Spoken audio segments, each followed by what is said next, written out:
This just confirmed exactly what we all feared. The Philadelphia Phillies, who just a couple weeks ago held the best record in all of baseball, are shaping up into a team that just does not look serious. They have now dropped 9 of the last 10 after being swept by the Pittsburgh Pirates, and the holes within this Phillies team continue to reveal themselves. It does feel like it is time to fully hover over the panic button on this season, as there need to be some real changes for this team to get back on track. Everyone within this entire organization should be looking themselves in the mirror right now, with the most prominent focus being on the offensive production. I want to discuss exactly what went wrong, what needs to be fixed, and how we got to this stage seemingly this quickly. I'm going to dive into everything here, but before I do want to remind you guys, as always, to make sure you are hitting that subscribe button. At this point in time, 72% of you guys watching these videos have not subscribed to us here at Phillies Digest just yet. The times have gotten tough in the Phillies world, but we keep powering on here on Phillies Digest and want as many of you along for the ride as possible. So appreciate each of you guys watching, and let's get right into things. So to start with here, I do want to lead with obviously the Pittsburgh Pirates sweeping the Philadelphia Phillies, a sentence that should straight up never come out of my mouth. And I think what is concerning to me in this is sort of the rep and the critique of this Phillies team over these past couple years is that they beat up on bad teams but can't beat the great ones. Well, they can't even do that, as they've obviously have lost some pretty frustrating series to inferior opponents, with it being put on full display against the Pirates in this weekend's games. Now, I understand the Pirates, you can make a case they're moving in the right direction. A game like today where Paul Skeens is on the mound and absolutely dealt. But the reality is, if you're the Philadelphia Phillies, if you're a team that views themselves or is supposed to be viewing themselves as legitimate World Series contenders, that straight up cannot happen. And to dive into some recent trends for how dark things have been in the Phillies world, shout out to John Clark from NBC, who tweets out, Phillies get swept by the last place Pirates, wasting good pitching. The Phillies have lost 9 of 10. They have scored just 8 runs during their 5-game losing streak. The Phillies had just 1 run again today. They've had just 1 run in 4 of the last 5 games. And that is straight up unacceptable here. I understand that we've seen a little bit of a shift in identity from this Phillies team, that they have leaned more on the pitching staff in particular this year, but you simply have to produce more than that. For bats, for a lineup with bats like Kyle Schwarber, and obviously Bryce Harper on the sideline currently, but you still have Trey Turner, Alec Boehm, Nick Castellanos. Where are you guys? Because it needs to wake up here. And to dive into this overall conversation, I do want to pull up a couple other stats here for starters. When looking at the season as a whole, that the Phillies have played 65 games to this point. They have scored 2 or less runs in 20 of those games, which is 30.8%. They've scored 1 or less runs in 12 games, which is 18.5%. And then shout out to Aaron Grugan for tweeting this out. Follows it up by saying the Phillies have scored 3 or less runs in 27 games, 41.5% of the season, accounting for 18 of their 28 losses. Yeah, when you don't put runs on the board, it is tough to win baseball games, and that is exactly what we're seeing with this team. Now, my honest takeaway here, how I'm feeling, is you're not going to be capable of rebuilding this team fully at the deadline. There is no amount of trades that you can swing that can kind of catapult this team, give them a spark. It has to happen internally. We know that there are baseball players on this team that are better than how they are performing. We've seen this team perform at significantly higher heights than is currently the case, but my sense on the entire situation, a lot of guys have gotten comfortable. And for Rob Thomson specifically, this now falls under your responsibility to light a fire under this team. Make some changes. Put some pressure on this roster to make sure that this is not acceptable. This cannot be business as usual, because it has to be better based on the amount of money committed, the quality of talent on this team, and the expectations that they all welcomed heading into this season. Now, a couple thoughts on that overall as well, that Rob Thomson, probably the most deflated that I've seen him this season when watching the post-game interview back. And the interesting tell that he did say is, and this being a picture from the pregame interview, but sort of the message coming from the postgame. Shout out to John Clark on it once again. And he tweets out, Phillies manager Rob Thomson says he's looking into the possibility of changing some things up in the lineup. Bryson Stott, who had been leading off, is down to 239. Max Kepler is batting 208, and Brandon Marsh is batting just 216. Catcher Rafael Marchand is under 200. Now, while I agree with the message that it is time to mix things up, that is a necessity moving forward to at least give a little bit of a spark to this team,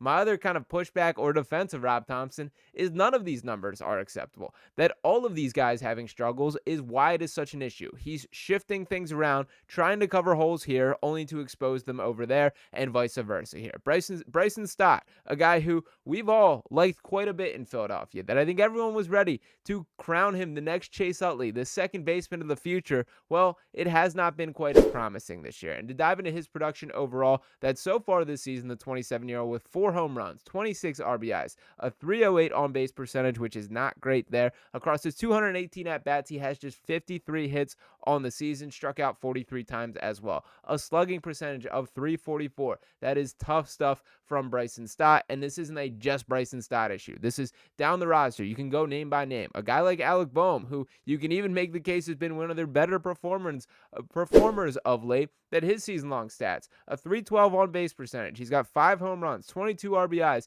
In his 237 at-bats, he's had 65 hits, struck out 40 times, a 384 slugging percentage. It still continues to blow my mind for a guy that is 6'5" and physically big and strong there, has so little power in his bat there. That the selling point for Alec Boehm at this point is basically he will get you a single or a double every other game. That's sort of the peak of him, that we're not untapping more power. We know who he is from a bat perspective, and to his credit, he has helped out shifting over to first base amid this Bryce Harper injury here. We've seen that pave the way for Otto Kemp, who is still yet to register a major league hit in 2 games at the level at this point. This isn't going to come down on Otto Kemp. I'm not going to let him be kind of the getting the fallout of some of this rage, as he is far from the problem here. But the point still stands here that from a bat's perspective, that's where all this conversation needs to go. To take a look at some of these run support over the past few weeks. 1 run, 4 runs, 1 run, 8 run, and 2 runs. I like the 8 run output, but that's it there. They're getting good pitching here. Jesus Luzardo, his last 2 starts, really the outlier, but we're seeing what we're getting. Christopher Sanchez on the mound, going toe-to-toe with Paul Skeens today. Sanchez was awesome for this Phillies team. That was all you can ask for a starter. And what does he have to show for it? Really not much there. That is a loss in the win-loss column, and this team having to pick themselves right back up here.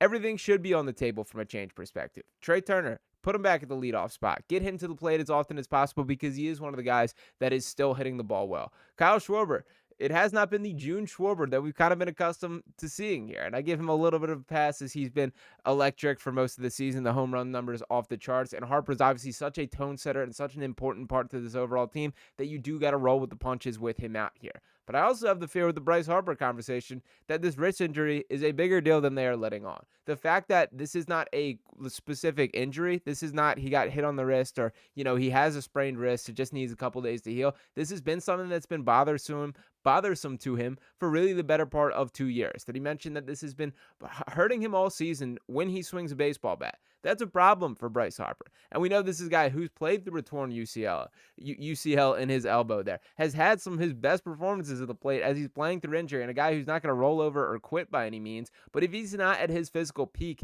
I struggle to find the pathway to getting there, and it only becomes harder and harder to recover as he gets older and older and up there in age. And that's sort of my fear with Bryce. Now, we're not there yet. He's on the 10-day IL, and hopefully he bounces back and nothing is lingering with those effects there. But the fact that there is not like a specific injury that he's healing from, it's just this wrist injury, is a problem to me. That is a concern to me. We've seen these mystery injuries pop up in the Sixers world constantly and across sports here. The fact that it isn't like out on the table or up front and what exactly he's dealing with just does have my eyebrows raised here.